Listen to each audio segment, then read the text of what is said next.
ایک بادشاہ کے دربار میں ایک اجنبی نوکری کی طلب کے لیے حاضر ہوا. قابلیت پوچھی گئی, کہا سیاسی ہوں.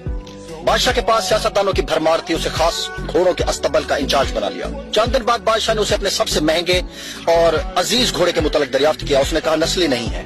بادشاہ کو تعجب ہوا. اس نے جنگل سے سائیں کو بلا کر دریافت کیا. اس نے بتایا گھوڑا نسلی ہے, لیکن اس کی پیدائش پر اس کی ماں مر گئی تھی. یہ گائے کا دودھ پی کر اس کے ساتھ پلا ہے. نوجوان کو بلایا گیا. تم کو کیسے پتا چلا کہ یہ اصیل نہیں ہے؟ اس نے کہا جب یہ گھاس کھاتا ہے تو گایوں کی طرح سر نیچے کر کے, جبکہ نسلی گھوڑا گھاس منہ میں لے کر سر اٹھا لیتا ہے. بادشاہ اس کی فراست سے بہت متاثر ہوا. نوجوان کے گھر اناج, گھی, بنے, دمبے اور پرندوں کا اعلیٰ گوشت بطور انعام بھجوایا. اس کے ساتھ ساتھ اسے ملکہ کے محل میں تعینات کر دیا. چند دنوں بعد بادشاہ نے نوجوان سے بیگم کے بارے رائے مانگی تو اس نے کہا کہ طور و اطوار تو ملکہ جیسے ہیں لیکن شہزادی نہیں ہے. بادشاہ کے پیروں تلے سے زمین نکل گئی.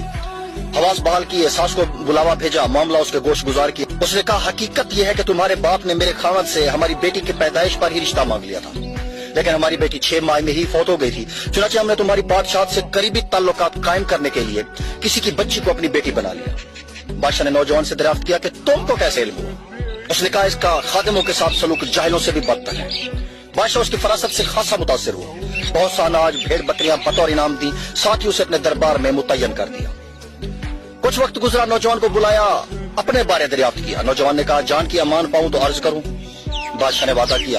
اس نے کہا نہ تو تم بادشاہ زادے ہو اور نہ ہی تمہارا چال چلن بادشاہوں والا ہے. بادشاہ کو تاؤ آیا, مگر جان کی امان دے چکا تھا. سیدھا والدہ کے محل پہنچا. والدہ نے کہا یہ سچ ہے, تم ایک چرواہے کے بیٹے ہو, ہماری اولاد نہیں تھی تو تمہیں لے کر پالا. بادشاہ نے نوجوان کو بلایا, اس سے پوچھا کہ بتا تجھے کیسے علم ہوا؟ اس نے کہا بادشاہ جب کسی کو انعام و اکرام دیا کرتے ہیں تو ہیرے موتی جواہرات کی شکل میں دیتے ہیں, لیکن آپ بھیڑ بکریاں کھانے پینے کی چیزیں عنایت کرتے ہیں. یہ اسلوب بادشاہ زادے کا نہیں, کسی چرواہے کے بیٹے کا ہی ہو سکتا ہے. عادتیں نسلوں کا پتہ دیتی ہیں. عادات, اخلاق اور طرز عمل خون اور نسل دونوں کی پہچان کرا دیتے ہیں. کیا آپ سمجھتے ہیں کہ یہ واقعہ ایسا ہی ہے؟ تو کمنٹ میں ضرور بتائیے گا.